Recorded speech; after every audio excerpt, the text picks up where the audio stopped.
Chapter 32, The Corner of the Portrait, and the word ladder is corner, quarter, carter, harder, herder, header, reader. The lid was fixed tight, and even with both hands tugging at it, Elizabeth was unable to lift the top away to see what was within. Whatever it was began to shift inside as if it was demanding to be let out. "Come on," Freddie said. "Now!"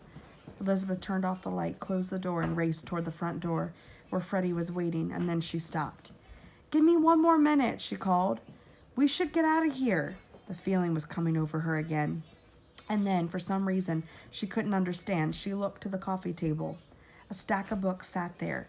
She'd already seen the book wasn't among them, and she realized something was drawing her to a pile of papers beside the books. With an overpowering sense of intuition, she reached for an envelope among the papers and examined it, and the note poking through the slit-open top. Written on the front of the envelope was Selina Himes. The address was a town she'd never heard of, and the postmark was a date 7 years earlier.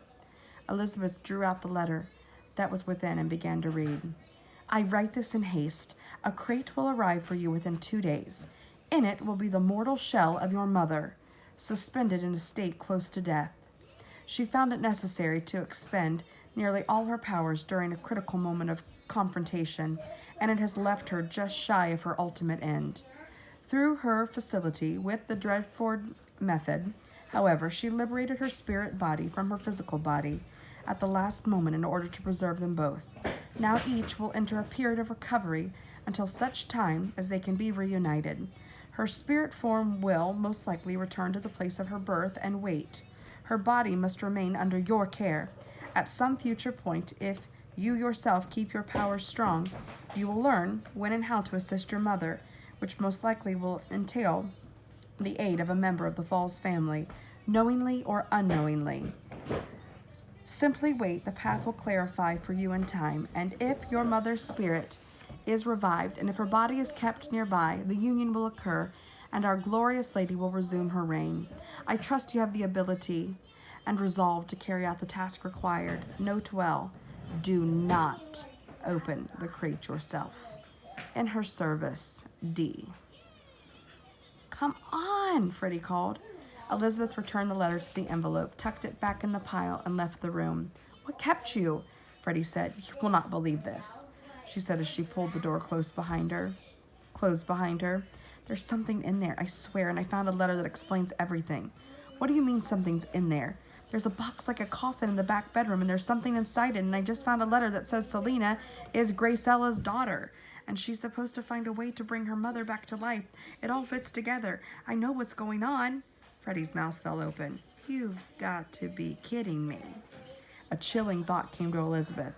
"I'm positive they brought her body here, and they're trying to help her come back to life.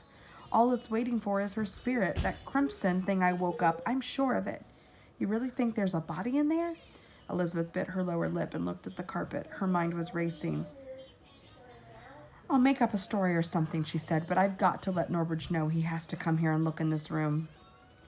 To her immense relief, 10 minutes after she and Freddie left the Himes' room, they found Norbridge and Jackson together in Grace Hall. She concocted a story for Norbridge about seeing the Himeses taking a puppy into their room against the hotel regulations, and pleaded with him to retrieve the poor thing right away. If they're hiding Gracella's body in that crate, she thought, Norbridge will find it. The rest of the day, however, ended up being anxious for Elizabeth and Freddie. They didn't see Norbridge at all, not even at dinner. And then the concert they attended in Grace Hall turned out not to be a distraction because they were both too worried about what they had discovered and what might happen next. By concert end, with no sign of Norbridge, Elizabeth and Freddie were on edge. "I'm sure he looked into it," Freddie said as they stood outside the hall. But when she checked with Jackson before going to her room, he said he didn't know what had come of the matter and suggested that she get a good night's sleep. "All is fine, Miss Summers," Jackson said, "I can assure you." Elizabeth had an awful night. She kept dreaming of crimson lights out in the frosty darkness beyond the hotel's walls, or even flittering by in the corridor outside of her room. Images of the old woman in black raced through her mind as she tossed and turned, and then Marcus Q. Himes or Selina seemed to be chasing after her along an endless hallway. Deep in the middle of the night, she got up and looked out her window for several minutes, and at one point she thought she saw a flicker of crimson in the western sky. though she told herself she was so full of worry she must have imagined it. By the time the chimes rang for breakfast, Elizabeth felt as though she hadn't slept at all. "Everything was fine when I checked their room," Norbert told Elizabeth when she found him in Winter Hall 20 minutes later. "Nothing out of the ordinary, no dogs or cats or bears or anything. Mrs. Himes was napping in the back room, and Mr. Himes was reading quietly, all normal." "I'm sure I saw something," Elizabeth said, her distress resuming. "You checked everywhere? That crate of theirs?" A thought came to her. What if that wasn't Selina napping? What if it was something else? Norbert was looking at her as if she told him that she was going to levitate and he was waiting for it to happen. "You don't believe me," she said. She was on the verge of telling him everything, that she had been in the Himes' room herself and that she had found the letter addressed to Selina, but she felt this would upset Norbert more than convince him. "You don't believe I saw something?" "I believe you're very agitated," Norbert said. He leaned forward and whispered, "I have everything under control. Please don't worry." He reached to the side of her head and made the Winterhouse coin materialize once again, holding it up before her with a look of satisfaction. At that moment, it wasn't merely distress that Elizabeth felt. It was agitation that Norbert didn't seem to be taking her seriously. "It's just a trick, Norbert," she said, "and I really hope nothing bad happens." She turned away from him and left to join Freddie at the table for breakfast. Although it was the final day of the year and everyone was preparing for the big party later that evening, Elizabeth passed the hours in a miserable daze.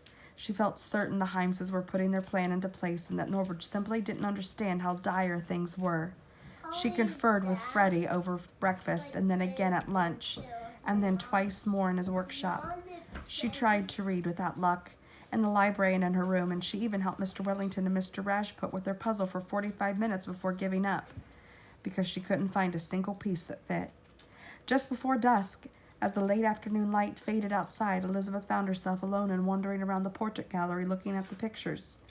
Every time she went to the long hall, she puzzled over Nestor's portrait, tried to make sense of the painting and why the artist had included the strange coded message. She examined her notebook as she stood before the portrait, looked at all the words that she and Freddie had tested out as the possible keywords and all the ones starting with AR that she had tried herself. It seemed futile. A thought came to her. As often as she had studied the painting, she realized she'd never once thought about who the artist might have been. There wasn't even a signature on it. Why, she wondered, hadn't the artist painted his name? She moved closer to the picture and examined its bottom edge. The frame seemed to pinch the canvas as though the lower fringe of the painting had been cut off, or was concealed. She placed a finger on the portrait right where the frame held it, and a fraction of an inch of the canvas rode up from the frame along a small arc where she pressed. As she ran her finger steadily to the right, a thin extra sliver of the painting was revealed, though just barely, given how tightly the canvas was fixed. When she reached the lower right corner, however, the top of a signature edged into view, just enough for her to see. R.S. Granger. Elizabeth felt as though a splash of cold water had hit her in the face. Riley Sweth Granger, the author of A Guide for Children, had painted this picture. He must have been the friend of Nestor's that Norbert had described, the one who had left the book in Winterhouse and created the whole strange game. He'd even called himself a painter in the odd introduction to his book, she remembered. And this painting of his connected to all of it somehow, brought the pieces together in some way. She felt just on the verge of discovering. The only missing piece was the key word. If only she could figure out the key and break the code. "Such a lovely painting, isn't it?" someone said behind her. Elizabeth clamped a hand to her chest in instant panic. She didn't even need to turn around to recognize the voice, but when she did, she saw just who she had feared. Selina Himes. Takes us to chapter 33.